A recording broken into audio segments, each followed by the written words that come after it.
सो इस क्लास में हम लोग डिस्कस करेंगे permutation combination CUET point of view से। और ये चैप्टर भी काफ़ी इंपॉर्टेंट है, कम से कम 2 और 3 क्वेश्चन एक्सपेक्ट कर सकते हो अपकमिंग एग्जाम में। तो इस पैटर्न पे भी अक्सर क्वेश्चन पूछे जाते हैं, लाइक 2 स्टेटमेंट दे दिए, only 1 is true, only second is true, both are true, या दोनों गलत हैं। तो स्टार्ट करते हैं फर्स्ट क्वेश्चन से, और ये कंसेप्ट है NPR का। So we should know that NPR is n factorial upon n minus r factorial. NPR क्या होता है? n factorial upon n minus r का फैक्टोरियल। तो ये दे रखा है n+1, साथ में करते रहो, P5 इज टू NP5 3:2। तो n की वैल्यू हमें निकालनी है और मैच कराना है। तो यहां पे फॉर्मूला लगाओ, n+1 का फैक्टोरियल, सब्ट्रैक्ट कर दो, n+1 -5 करोगे तो n-4 का फैक्टोरियल। इसका फॉर्मूला लगाओ, n factorial upon n-5 factorial is equal to 3:2। अब इसको सॉल्व करते हैं। n+1 फैक्टोरियल क्या लिख सकते हो? n+1 into n factorial. n-4 को क्या लिख सकते हैं? n-4 इंटू n-5 का फैक्टोरियल। तो n-5 n-5 cancel, n factorial n factorial cancel, तो यहां पे आ जाएगा n+1 whole divide by n-4 is 3:2. So 2n plus 2 is equal to 3n minus 12. तो n is equal to 14. It means statement 1 is right. पहला statement true है, ठीक है, तो ये तो गलत ही है। Neither 1 not second is true, only second true is, ये भी गलत है। तो क्या हो सकता है? ओनली 1 इज ट्रू या दोनों ट्रू। तो इट मीन्स ऐसे क्वेश्चन में हमें दोनों चेक करने ही पड़ेंगे। तो नेक्स्ट क्वेश्चन में अगेन यही कंसेप्ट है, साथ में सॉल्व करते हैं। 56CP R+6 divide by 54P R+3 n factorial upon, इससे इसको सब्ट्रैक्ट करोगे तो आ जाएगा 50 माइनस r का फैक्टोरियल, फिर 54 फैक्टोरियल अपॉन, इससे इसको सब्ट्रैक्ट करोगे 51 माइनस r का factorial is equal to 30800/1। Clear? अब फिर से उसी तरह से कैंसिल करते हैं। 56 फैक्टोरियल को लिख सकते हो 56 इंटू 55 इंटू 54 फैक्टोरियल, ये इससे कैंसिल हो गया। 51 factorial is 51 minus r into 50 minus r का फैक्टोरियल, ये इससे कैंसिल हो गया।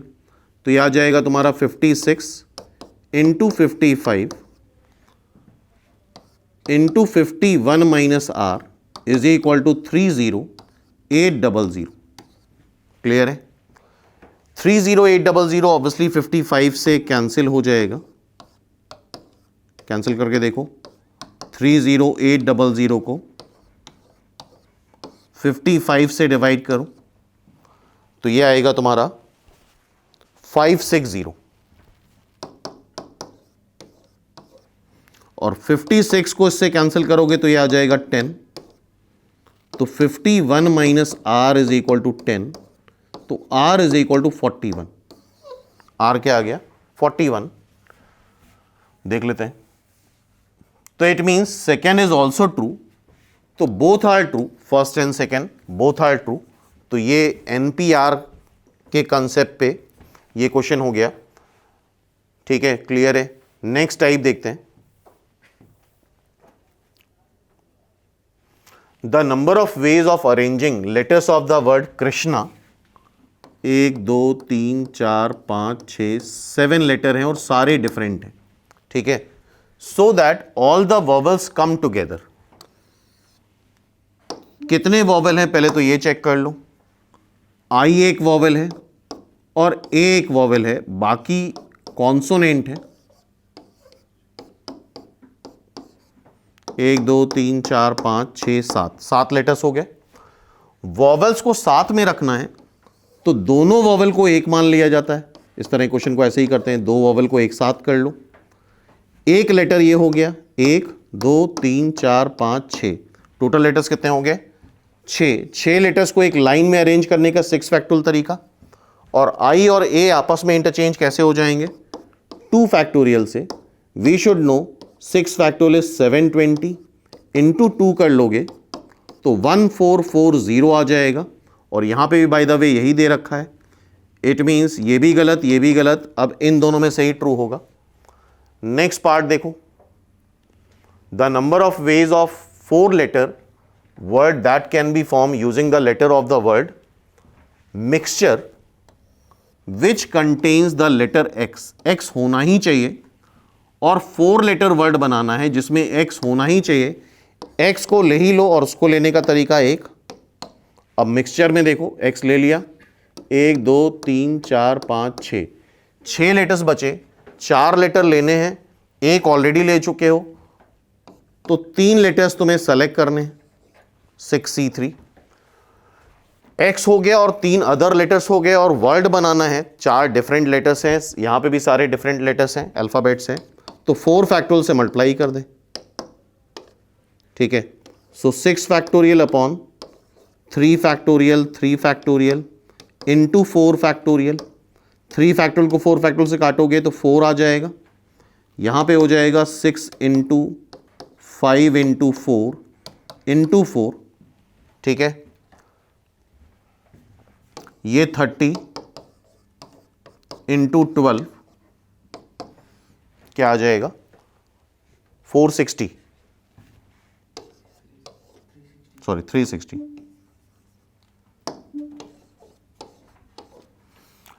जबकि क्या दे रखा है यहां पे? 480, ठीक है। 480 आंसर नहीं होगा, क्लियर है। इट मीन्स सेकेंड गलत है। It means only 1 is true, clear है बात। तो ये टाइप समझ में आ रही है, ठीक है। अब नेक्स्ट क्वेश्चन देखते हैं।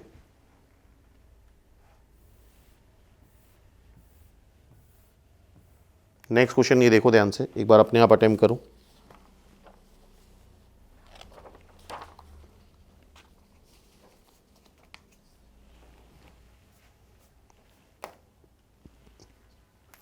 The number of ways of arranging 4 boys and 3 girls in a row so that row always begin with boy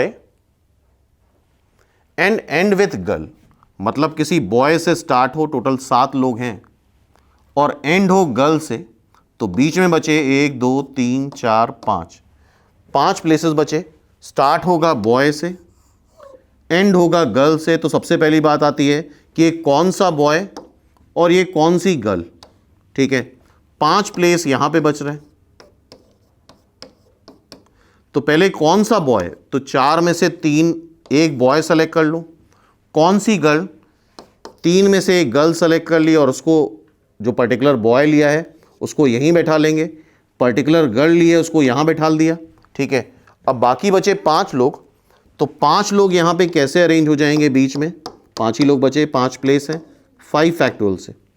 तो 4 इंटू 3 इंटू 5 फैक्टोरियल आता है 120, तो 12 इंटू, आई थिंक ये 1440 ही आएगा, ठीक है। तो first statement is right, clear है। फर्स्ट स्टेटमेंट सही हो गया। सेकंड स्टेटमेंट देखो, the number of ways of arranging 5 boys and 4 girls, फिर से वही है, 5 बॉयज 4 गर्ल्स हो गया है, in a line so that there will be boy in the beginning and in the end. Boy ही हो बिगिनिंग में भी और एंड में भी, तो ठीक है। तो यहां पे भी बॉय और बीच में 5 प्लेस, 1 2 3 4, 1 2 3 4 5, और यहां पे भी बॉय। तो सबसे पहले क्या पूछोगे? कौन सा बॉय, क्योंकि 5 बॉय हैं और 4 गर्ल्स हैं, तो 2 बॉयज चाहिए। तो 5C2 से पहले तो 2 बॉयज सेलेक्ट कर लो, ओके। 5C2 से 2 बॉयज सेलेक्ट कर लिए। अब 2 बॉय कुछ भी आ गए, B3 B5, तो B3 B5 और B5 B3 दो तरह से इनको अरेंज कर सकते हो एंड पोजीशन पे। क्लियर है? अब बचे कितने लोग? दो बॉय सेलेक्ट कर लिए हैं। अच्छा, सारे अरेंज करने हैं। The number of veg arranging, तो टोटल 9 लोग हैं, तो बीच में दो अरेंज कर दिए हैं, बीच में 7 पोजीशंस आएंगी। बीच में कितनी पोजीशंस आएंगी? 7 पोजीशंस। 7 पोजीशन पे 7 लोग बचे हैं, तो 7 फैक्टोरियल से अरेंज हो जाएंगे। ठीक है, 5C2 आता है 10, कैलकुलेट करके देख सकते हो, इंटू 2 करोगे 20, और 7 फैक्टोरियल आता है 720, नहीं 720 नहीं, 5040।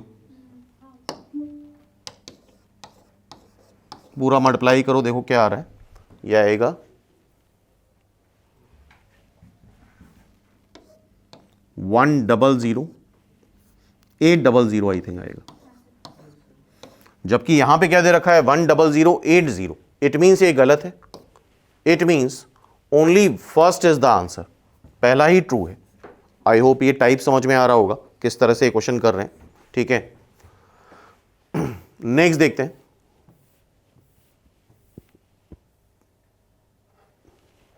नेक्स्ट क्वेश्चन अगेन उसी कैटेगरी का है। If there are 25 railway station on a railway line, ठीक है, कोई भी 2 स्टेशन ले सकते हैं, उनके बीच में और उनको मिला के 25 रेलवे स्टेशन है। On a railway line the number of single second class ticket, class fixed है, second class ticket, single ticket, ठीक है, must be printed so as to enable a passenger to travel from one station to another station. तो यार obviously जब भी travel करते हो तो एक स्टेशन से दूसरे स्टेशन पे जाते हो, तो 25 में से 2 स्टेशन सेलेक्ट कर लो। 25 में से 2 स्टेशन सेलेक्ट कर लिए। अच्छा, 25 में से 2 स्टेशन सेलेक्ट कर लिए, तो एक जाने का टिकट और एक आने का टिकट अलग अलग होता है। उसी टिकट से हमने दोनों बार ट्रैवल नहीं कर लेते। तो लाइक सपोज कर लो लखनऊ से दिल्ली जाना है, तो जाने का टिकट लखनऊ से दिल्ली होगा और आने का टिकट दिल्ली से लखनऊ होगा, तो इंटू 2 कर दे। देखते हैं जरा, ये क्या आएगा, n(n-1) डिवाइड बाई 2, तो 20 ये आ जाएगा। ठीक है, 600 आएगा। 25 इंटू 25 क्या होता है 625, और 25 इंटू 24 करेंगे तो क्या आ जाएगा, 25 घटा दिया 600। So this is the right.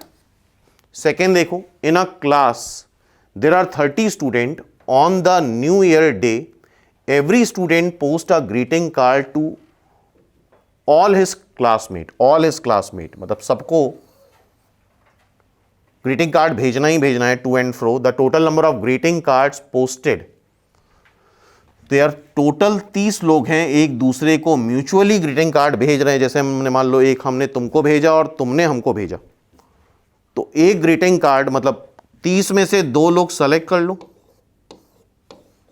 और दोनों मतलब 2 लोग जो सेलेक्ट हुए, तो एक तुमको भेजेगा और तुम उसको भेजोगे, तो 2 कार्ड आएंगे। हर पेयर में 2 कार्ड आएंगे, एक हमने तुमको भेजा और एक तुमने हमको भेजा। तो this is n(n-1) divide by 2 cancel हो जाएगा। 30 to 30 कितना होता है 900। 900 से 30 घटाएंगे कितना आएगा, जबकि यहां पे क्या दे रखा है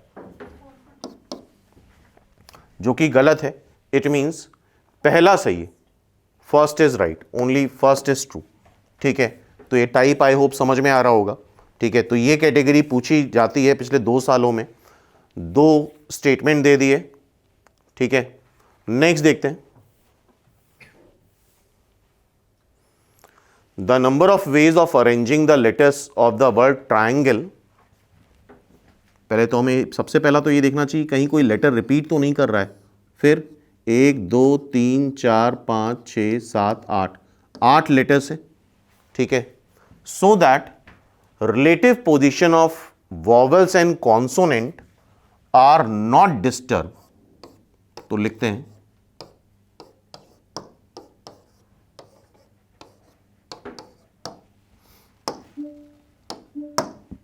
देखो जरा, फर्स्ट पोजीशन पे कॉन्सोनेंट आ रहा है, सेकेंड पोजीशन पे कॉन्सोनेंट आ रहा है, थर्ड पोजीशन पे वॉवेल आ रहा है, फोर्थ पोजीशन पे वॉवेल आ रहा है, फिफ्थ पोजीशन पे कॉन्सोनेंट आ रहा है, सिक्स पोजीशन पे कॉन्सोनेंट, 7th पोजीशन पे कॉन्सोनेंट, 8th पोजीशन पे वोवल, मतलब जो ऊपर नंबर है उस पे वोवल और जो नीचे नंबर है उस पे कॉन्सोनेंट। मतलब ये आपस में रीअरेंज इस तरह से कर सकते हैं कि 3rd, 4th and 8th position पे वोवल ही रहे, 1st, 2nd, 5th and 7th position, 1st, 2nd, 5th and 6th, 7th position पे कॉन्सोनेंट ही रहे। तो पहले इन 3 पोजीशन पे वोवल्स को ही रीअरेंज कर दो 3 फैक्टोरियल से, बाकी 1, 2, 3, 4, 5 पोजीशन पे कॉन्सोनेंट अरेंज कर दो 5 फैक्टोरियल बेस से। तो 120 इंटू 6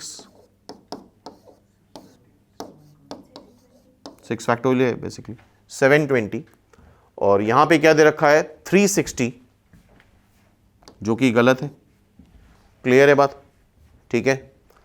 नेक्स्ट देखो, the number of ways of arranging the letters of the word Monday so that no two vowels occupy even place.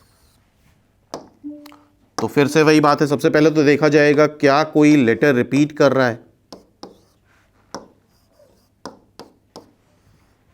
1, 2, 3, 4, 5, 6, 1, 2, 3, 4, 5, 6। क्या बोल रहा है? So that no vowel occupy even place, कोई भी vowel even place पे ना हो। तो इवन प्लेस हैं कौन से? इवन प्लेस है 2nd, 4th, 6th। इसका मतलब वोवल ऑड प्लेस पे ही आना चाहिए। कौन कौन से प्लेस पे आना चाहिए? 1st पे, 3rd पे एंड 5th पे। तो वोवल को इन 3 पोजीशन पे अरेंज कर दो, सॉरी, और वोवल हैं कितने? 2 वोवल को 3 पोजीशन पे अरेंज करना, दैट इज 3p2 या 3 फैक्टोरियल भी आ जाएगा वो। ठीक है, 2 वोवल हैं, 3 पोजीशन पे अरेंज कर दी तो 2 ही पोजीशन तो ऑक्युपाइड होंगी। टोटल कितनी पोजीशन है? 6, सारे डिफरेंट हैं। 2 वोवल अरेंज कर चुके हो तुम लोग, बचे कितने? 4, और 4 प्लेसेस में 4 लेटर्स कैसे भी अरेंज कर दो, कॉन्सोनेंट कहीं पे भी आ सकते हैं। ठीक है, तो 3 फैक्टोरियल इंटू 4 फैक्टोरियल,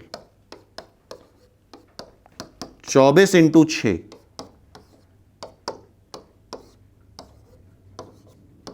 144। तो सेकेंड इज राइट, तो only second is true. Clear है बात? ठीक है, नेक्स्ट देखते हैं। और कोई बहुत हैवी क्वेश्चन नहीं आते हैं, इसी तरह के आएंगे, सिंपल बेसिक क्वेश्चन। अब है मैच द कॉलम।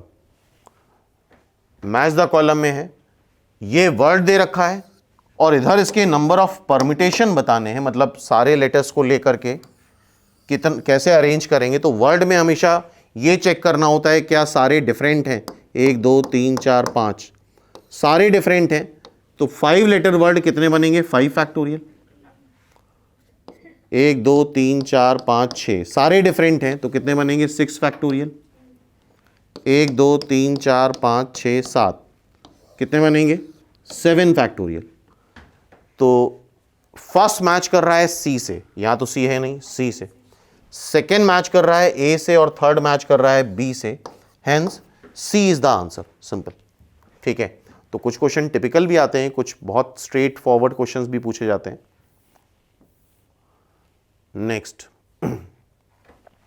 यहां पे हमें रैंक बतानी है और कितने लेटर कितने वर्ड दे रखे हैं? 4।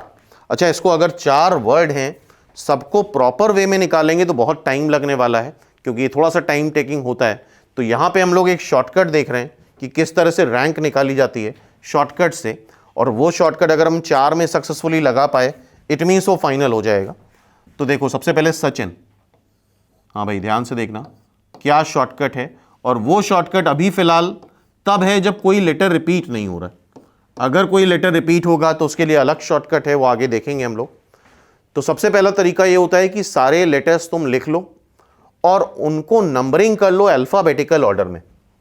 कैसे? सबसे पहले ए आएगा, फिर सी आएगा, फिर अल्फाबेटिकल ऑर्डर में आई आता है, सॉरी एच आता है, फिर आई आता है, फिर एन आता है, फिर सबसे लास्ट में एस आता है। क्लियर है बात? अब क्या करना होता है इसके आगे? इसके आगे ये करना होता है एस से छोटे मतलब इस सीरियल, इस नंबर से छोटे जितने नंबर इधर हैं वो लिख लो। आई थिंक 6 से छोटे सारे नंबर हैं, तो क्या लिख लो, कितने नंबर हैं, 1 2 3 4 5, सारे ही नंबर 6 से छोटे 5। फिर 1 से छोटा कोई नंबर है क्या यहाँ, इधर नहीं है। फिर 2 से छोटा कोई नंबर क्या इधर है, यहाँ पे नहीं है। फिर 3 से छोटा कोई नंबर है यहाँ पे, इधर नहीं है। फिर 4 से छोटा इधर कुछ नहीं है, 5 से छोटा उधर कुछ है ही नहीं। ठीक है, इस तरह से लिख लिया। अब इसके बाद क्या करते हैं, इसके बाद इसके नीचे लिखो 0 फैक्टोरियल, यहाँ लिखो 1 फैक्टोरियल, यहाँ लिखो 2 फैक्टोरियल, यहाँ लिखो 3 फैक्टोरियल, 4 फैक्टोरियल, 5 फैक्टोरियल। ये ऑर्डर फिक्स है, जहाँ तक जाएगा 0 फैक्टोरियल से लेके जहाँ तक जाए वो लिख डालो। ठीक है, और इन करस्पॉन्डिंग नंबर्स को मल्टीप्लाई करके ऐड कर दो। मेरे ख्याल से 0 से मल्टीप्लाई होके ये सब तो 0 ही आ रहे हैं। ये क्या आएगा, 5 इंटू 5 फैक्टोरियल, और रैंक ये लेटर सचिन तब आएगा जब उसमें 1 ऐड करोगे, तो 5 इंटू 120 601। ठीक है, सो फर्स्ट का कॉम्बिनेशन बना बी से, तो मेरे ख्याल से ये गलत, ये गलत। ठीक है, अब देखते हैं मास्टर। हाँ भाई, एक बार सब में लगा के देख लो तो फिर ये टेक्निक याद हो जाएगी। सबसे पहला काम क्या होता है, अल्फाबेटिकल ऑर्डर में सबकी नेमिंग करना। सबसे पहले 1 आएगा, फिर ई आएगा गिवन लेटर्स में। ठीक है, फिर क्या आएगा, एम,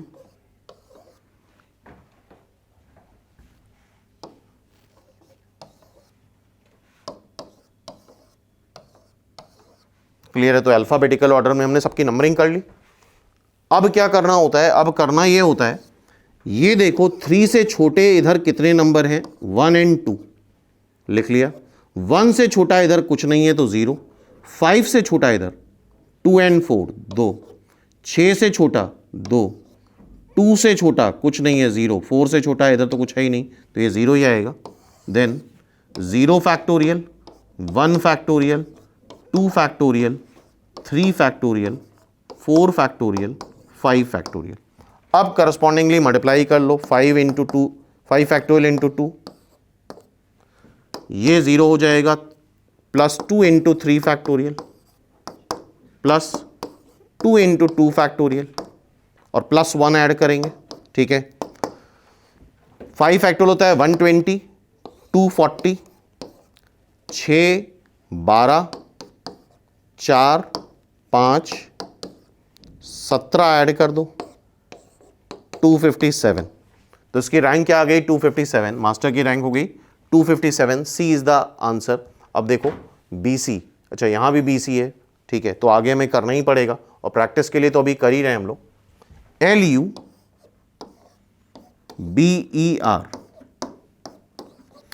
फिर से सेम कंसेप्ट लगाते हैं। अल्फाबेटिकल ऑर्डर में सबसे पहले B आएगा, फिर E आएगा, फिर L आएगा, फिर R आएगा, फिर U आएगा। ठीक है, अब तक तो आई थिंक याद हो गया होगा। 3 से छोटे इधर कितने नंबर है, 1 2 2 लिख लो।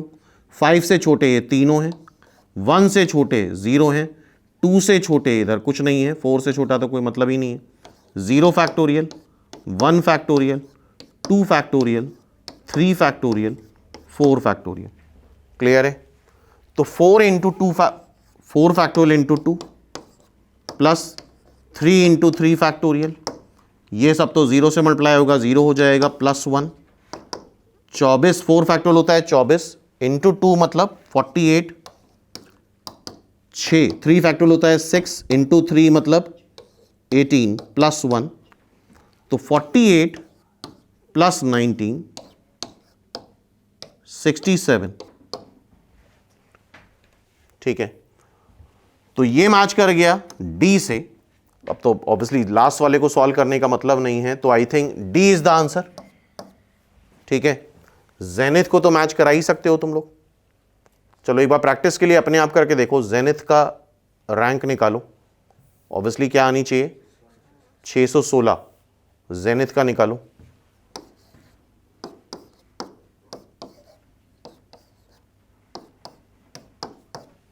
निकालो एक बार, ट्राई करो।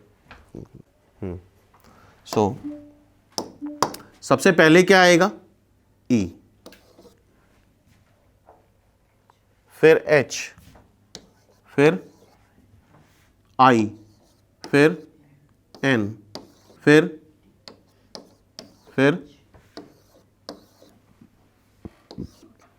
6 से छोटे सारे हैं, पांचों हैं। 1 से छोटा कोई नहीं है। 4 से छोटा 3 और 2 दो हैं। 3 से छोटा 1 है। 5 से छोटा 1 है। 2 से छोटा 0 है। 0 factorial, 1 factorial, 2 factorial, 3 factorial, 4 factorial, 5 factorial. ठीक है, तो 5 इंटू 5 फैक्टोरियल, ये कैंसिल हो जाएगा, plus 2 into 3 factorial, 1 into 2 factorial, 1 into 1 factorial, plus 1। अपने आप कैलकुलेट करके देखो। 120 इंटू 5 600। ये आ रहा है 12, 2, 3, 4, 16, 616। तो अब आई होप ये वाला शॉर्टकट लगा सकते हो। When repetition is not allowed, repetition allowed होगा तो फिर आगे भी बात करेंगे, उसके लिए भी शॉर्टकट रहता है। ठीक है, तो लेकिन अगर ये चारों के पार्ट हमें प्रॉपर मेथड से करने पड़ते तो बहुत मुश्किल हो जाता। और वैसे भी मैच द कॉलम में चारों करने का मतलब नहीं है। नेक्स्ट क्वेश्चन ये पढ़ो बहुत ध्यान से, क्या लिखा है एवरीवन। हाँ भाई ध्यान से पढ़ो, क्या है क्वेश्चन नंबर 8।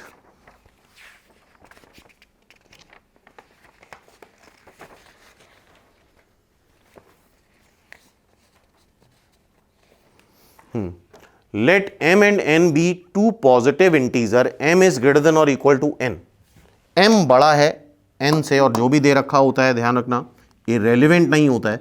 सपोज कर लो m है 10 और n है 5 सपोज। हाँ इक्वलिटी भी आ सकती है, इक्वलिटी आ सकती है तो दोनों तरफ 10-10 हो सकता है केस, पर्टिकुलर केस। ठीक है, the number of veg distributing m distinct book among n children.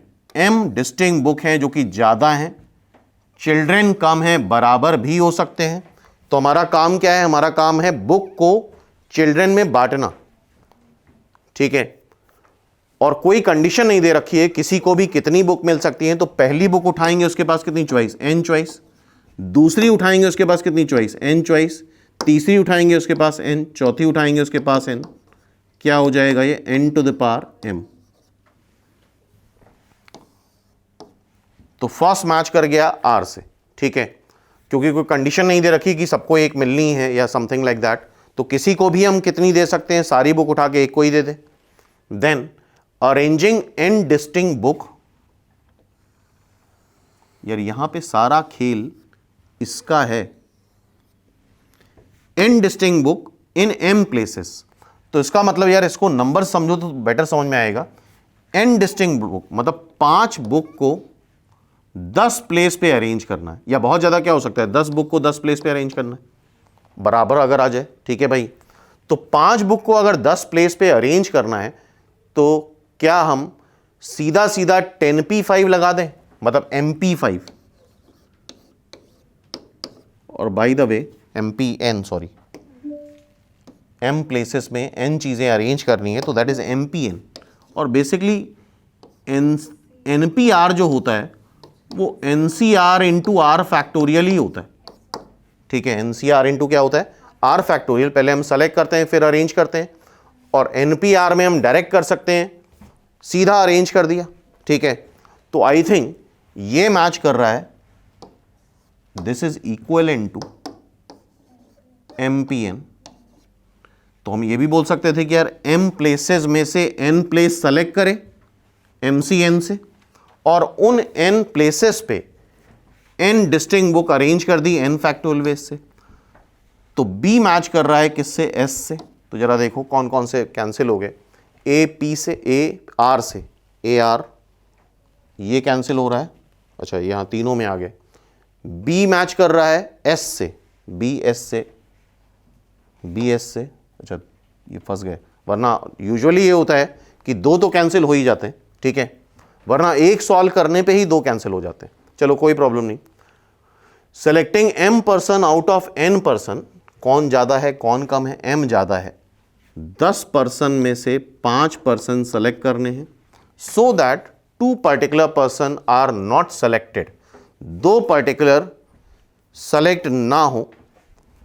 Selecting m person out of n person, यार ये कैसे पॉसिबल है?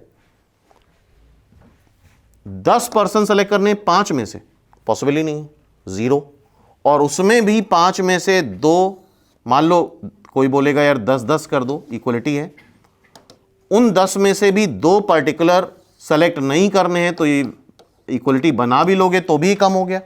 तो 8 में से 10 तो नहीं सेलेक्ट कर सकते ना, और 8 में से 10 सेलेक्ट नहीं कर सकते, तो it means it's answer is 0। So C is related to P. यहां पे भी चौथा करना ही पड़ेगा। अच्छा चौथा तो ऑब्वियस है ना, चौथा ऑब्वियस है, क्यों?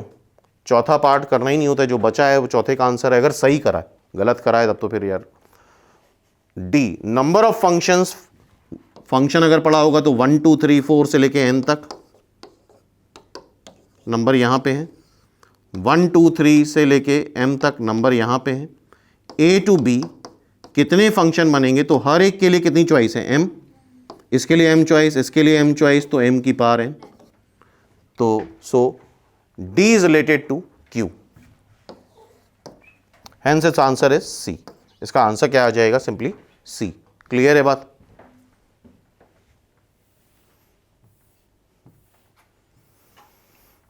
नेक्स्ट क्वेश्चन देखो जरा ध्यान से, मैच द कॉलम का ही है। The number of subset of 1 2 3 से लेके 9 तक कंटेनिंग, सबसेट बनाने हैं, सेट में कितने एलिमेंट हैं, 9। आई होप सबको पता होगा सबसेट, अगर यहां पे 9 एलिमेंट हैं तो कितने सबसेट बनते हैं, हर एक एलिमेंट के पास 2 चॉइस, या तो उस सबसेट से बिलोंग करे या ना करे, तो 2 की पावर 9 टोटल सबसेट बन जाते हैं, ठीक है।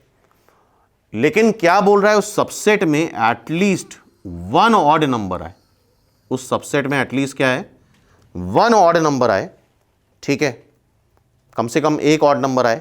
तो ऑड नंबर तो कई सारे हैं हमारे पास, 1 3 5 7 9, तो जब भी एटलीस्ट वाली बात करी जाए उसमें टोटल में से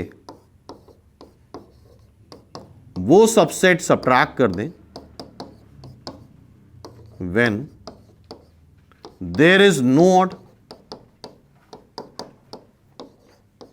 कोई ऑड नंबर है ही नहीं। क्यों भाई? मतलब जो भी सबसेट में हम सेलेक्ट करेंगे, या तो वो 2 सेलेक्ट करें, या 4 या 6 या 8। क्लियर है? तो टोटल वेज कितने आ रहे हैं, 2 की पावर 9।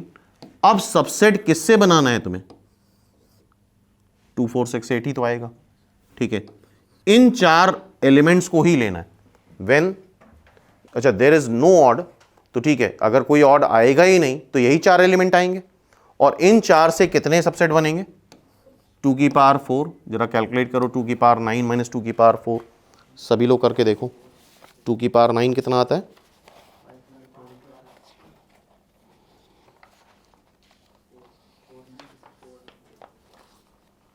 2 की पावर 9 इज 512 एंड 2 की पावर 4 इज 16, कितना आएगा? So A is related to R, A is related to R। ये तो देख रहे हो जैकपॉट लग गया, खत्म, तो वही है कहीं, ठीक है। लेकिन फिर भी रिवीजन करने के लिए हमें पूरा सॉल्व करना है।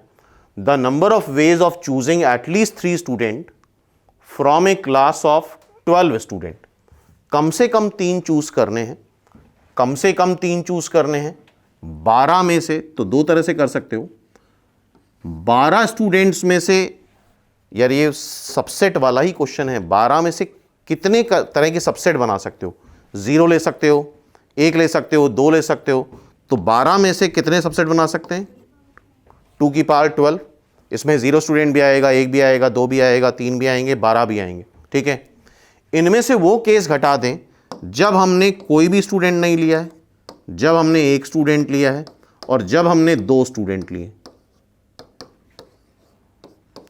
12C0 is 1, 12C1 is 12, 12C2 is 12 into 11 बटे 2, 66। अब 2 की पावर 12 तुम कैलकुलेट करोगे तो आता है 4096 माइनस, ये क्या हो जाएगा 79। सबट्रैक्ट कर दो, एक ही नंबर दे ही रखा है यार यहाँ पे इतना बड़ा 10, क्या आ रहा है 17। ऑब्वियसली यहाँ पे मैच द कॉलम में गलत होने का मतलब नहीं, ठीक है, कोई ना कोई तो मैच करेगा ही। अगर एक भी गलत हो गया तो फिर पूरा क्वेश्चन ही कैंसिल हो जाएगा। तो बी मैच कर रहा है किससे, पी से। बी मैच कर रहा है पी से, आंसर तो पहले ही मिल चुका है हमें। क्लियर है। अब देखो the number of solutions of x1 x2 x3 x4, ये भी एक बड़ा कॉमन क्वेश्चन है, अक्सर इधर में ऑब्जेक्टिव में पूछा जा रहा है। तो पहले 210 का प्राइम फैक्टराइजेशन करो, 210 का प्राइम फैक्टराइजेशन करो, 5 से डिविजिबल है और इवन 7 से भी डिविजिबल है, यही आएगा, ठीक है। अब सुनना कैसे करते हैं, इसके नंबर ऑफ सॉल्यूशन मतलब x1 x2 x3 x4 की क्या वैल्यू हो जिसको मल्टीप्लाई करने पे 210 आए। तो इस क्वेश्चन को ऐसे करो कि तुम्हारे पास ये 4 बॉक्सेस हो गए, ठीक है, और ये 4 बॉल हो गई, सारी डिफरेंट बॉल हैं, ठीक है। इन बॉक्सेस में इन बॉल को डालना है यार, सारा 210 उठा के एक जगह रख दो, इस पे डाल दो। इट मींस बाकी कहीं नहीं जाने का मतलब ये हुआ कि यहां बनाया, यहां बनाया, यहां बनाया, ठीक है। तो 4 बॉल 4 बॉक्सेस डिफरेंट है सब। तो पहली बॉल के लिए 4 चॉइस, किसी भी एक बॉक्स में डाल दो। दूसरी बॉल के लिए 4 चॉइस, तीसरी के लिए 4, चौथी के लिए 4, 4 की पावर 4 मतलब 2 की पावर 8 एंड 2 की power 8 is 256। Clear. So C match कर रहा है क्यू से, तो आई होप ये क्वेश्चन इस तरह का आएगा तो आगे से हैंडल कर लोगे। सी मैच कर रहा है क्यू से, मैच कर भी रहा है। Number of 5 digit number which in which every digit is exceed the immediately preceding digit. इसका मतलब 5 डिजिट नंबर बनाना है हमें जिसमें एवरी डिजिट आगे बढ़ती जाए। तो आई थिंक कुछ भी लिख सकते हो, 2 5 6 7 9, बढ़ रही डिजिट आगे। तो पहली बात तो जब नंबर बनाते हैं तो एक टेंशन रहती है कि पहला प्लेस 0 ना हो जाए। तो यहां 0 तो कहीं नहीं आ सकता, सारी जो भी डिजिट आएंगी सब नॉन जीरो आएंगी। नॉन जीरो डिजिट होती कितनी है, 9। 9 में से कोई भी 5 सेलेक्ट कर लो और उनको इंक्रीजिंग ऑर्डर में अरेंज करने का तो एक ही तरीका आएगा। And 9C5 is equal to 9C4। NCR होता है NCN-R, जरा निकाल लो 9C4, 126 ही आएगा ऑब्वियसली, लास्ट बचा है तो 126 कैलकुलेट करके देख सकते हो। सो D इज S। तो आई होप इनमें से अगर कोई टाइप आया तो फ्रीली हम अटेम्प्ट कर सकते हैं नेक्स्ट टाइम, ठीक है। तो ये मैच द कॉलम का हो गया। नेक्स्ट देखते हैं। अब ये रीजन असर्शन के क्वेश्चन, बेसिक क्वेश्चन ही है। There are 3 doors to a room, the number of ways in which a student can enter the room and leave it by a different door. 3 door हैं, D1 D2 D3। तो inter करने के तो 3 तरीके, मान लो D1 से inter करा, लेकिन एग्जिट करने के 2 तरीके, D2 D3 किसी एक से एग्जिट कर सकता है। तो into 2 is equal to 6 ways. Clear है, 6 तरीके, बिल्कुल सही है, असर्शन सही है। अब रीजन देखो, इफ एन ऑपरेशन, ये मल्टीप्लिकेशन प्रिंसिपल दे रखा है और इसी की वजह से हमने इन दोनों क्या करा है, मल्टीप्लाई करा है मल्टीप्लिकेशन प्रिंसिपल की वजह से।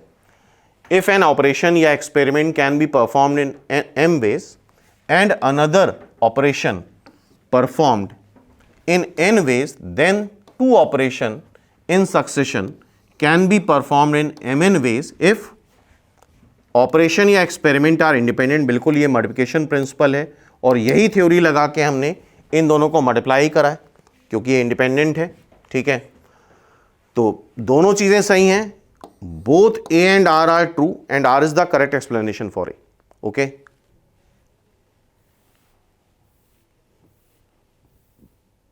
Next, the number of ways in which 5 boys and 3 girls, 5 boys हैं 3 गर्ल्स हैं, sit in a row so that no two girl, कोई भी 2 girl, no two girl sit together. तो जब भी ये करना होता है हम अगल बगल एम्प्टी स्पेस देके बॉयज को अरेंज कर देते हैं, 1 2 3 4 5 प्लेस पे 5 बॉयज अरेंज करने के 5 फैक्टोरियल वेज। एम्प्टी स्पेस हमेशा एक ज्यादा आता है, 1 2 3 4 5 6 प्लेस पे 3 गर्ल्स अरेंज करनी है, 6p3। This is the answer और आई थिंक यही दे रखा है 5 फैक्टोरियल इंटू 6p3। ठीक है, अब देखो रीजन क्या है, ध्यान से पढ़ना। The number of ways in which m first type, m first type मतलब मान लो यार 5 बॉयज, फर्स्ट टाइप मतलब 5 बॉयज, क्या ये इसी से रिलेटेड है? ठीक है, थिंग्स एंड n मतलब सेकेंड टाइप ऑफ ऑब्जेक्ट मतलब 3 गर्ल्स, m+1 ये होना जरूरी है तभी सेपरेट किया जा सकता है बॉयज और गर्ल्स को। ठीक है, can be arrange in a row so that no 2 things of second kind, मतलब नो 2 गर्ल्स, सेकेंड काइंड क्या है? Girl, no 2 girl of second kind come together is m factorial. बिल्कुल सही है, m फैक्टोरियल मतलब m बॉयज हैं तो m factorial से अरेंज कर देंगे। ऑल्टरनेट एम्प्टी स्पेस देखिए कितने एम्प्टी स्पेस आएंगे, m+1, उसमें n गर्ल्स को अरेंज कर दिया जाएगा, तो बिल्कुल सही है, इसी थ्योरी से हम ये कर भी रहे हैं। It means both are true and reason is the correct explanation for assertion. बिल्कुल सेम टू सेम इसी थ्योरी से हमने ऊपर आंसर निकाला है, तो reason is the correct explanation for assertion. Clear है? नेक्स्ट क्वेश्चन, इससे मिलता जुलता क्वेश्चन लेटेस्ट पूछा भी गया है। The expression n factorial into 100 minus n factorial is maximum when n is equal to 50। तो पहले तो ये चेक करना है, तो ये जो n factorial into 100 minus n factorial लिखा है वो बेसिकली NCR का डिनोमिनेटर ऐसे होता है n factorial upon r factorial n minus r factorial. हम चाहते हैं कि NCR का ये फॉर्म बना ले। ठीक है, और उसको करने से पहले यहां पे हम एक बात कर लेते हैं, ग्रेटेस्ट बाइनोमियल कोफिशिएंट।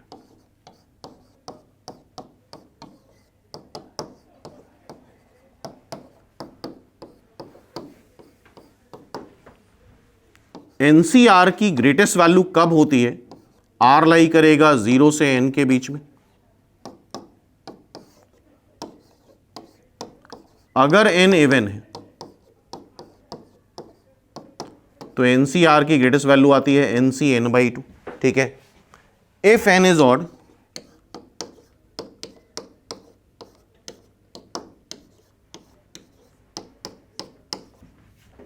या फिर NC। ठीक है, ये फॉर्मूला में याद रखना होगा। अब इसी को यहां पे अप्लाई करने की कोशिश करते हैं। इसको NCR का डिनोमिनेटर मानो तो देखो R की जगह क्या आ गया? n, और n की जगह क्या आ गया? 100। ठीक है, तो अगर हम इसको 100cn करके लिखें, 100cn, तो क्या आएगा? 100 factorial n factorial 100 minus n का फैक्टोरियल। क्लियर है?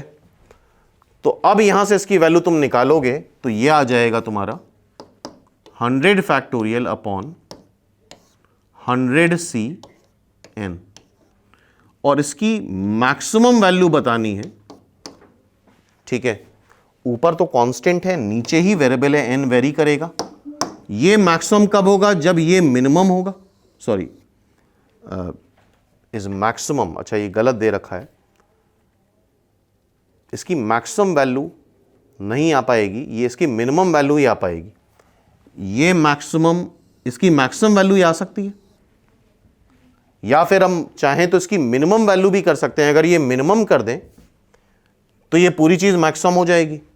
और ये मिनिमम कब आएगा? एनसीआर की मिनिमम वैल्यू होती है जब आर 0 होता है, मतलब NC 0 is equal to NC N is equal to 1। समझ रहे हो? तो n को अगर 100 कर दें या n को 0 कर दें तब ये मिनिमम होगा और पूरी वैल्यू क्या हो जाएगी? मैक्सिमम। नीचे 1 आ जाएगा, ऊपर 100 फैक्टोरियल मैक्सिमाइज हो जाएगा। क्लियर है बात? तो इट मींस ये स्टेटमेंट गलत है और असर्शन रीजन में एक गलत हो जाए काफी होता है। First is false, second is true. Clear है? और अगर यहां पे मिनिमम होता तो ये सही होता। ये पूरी चीज मिनिमम कब आती? जब डिनोमिनेटर मैक्सिमम होता। और 100cn कब मैक्सिमम होगा? अभी देखा था NCR में अगर n इवन है तो NCn/2 मैक्सिमम होता है। तो 100cm में मैक्सिमम कब आएगा? जब n की वैल्यू 50 आएगी। ठीक है, तो ये मिनिमम अगर होता तो ये सही होता। अब एक बार स्टेटमेंट 2 भी पढ़ लो। 2NCR is maximum when r is equal to n। बिल्कुल सही है। 2n एक इवन नंबर है तो r क्या हो जाएगा? उसका आधा। तो ये मैक्सिमम हो जाएगा। लेकिन फिलहाल यहाँ पे एक गलत है, तो इट मीन्स इसका आंसर क्या हो जाएगा? Statement 1 is false. तो असर्शन रीजन में अगर कोई एक गलत हो जाए तो बेस्ट होता है एक आंसर, क्योंकि मेन प्रॉब्लम कब आती है? जब दोनों सही होते हैं। तो statement 2 is the correct explanation for statement 1 या statement 2 is not correct explanation for 1। ये एक प्रॉब्लम क्रिएट करता है। तो ये कुछ बेसिक क्वेश्चन हो गए परम्यूटेशन कॉम्बिनेशन के। इसके आगे अब हम लोग प्रोबेबिलिटी के कुछ इसी तरह के बेसिक क्वेश्चन डिस्कस करेंगे जो कि मोस्ट एक्सपेक्टेड होंगे तुम्हारे अपकमिंग एग्जाम्स के लिए।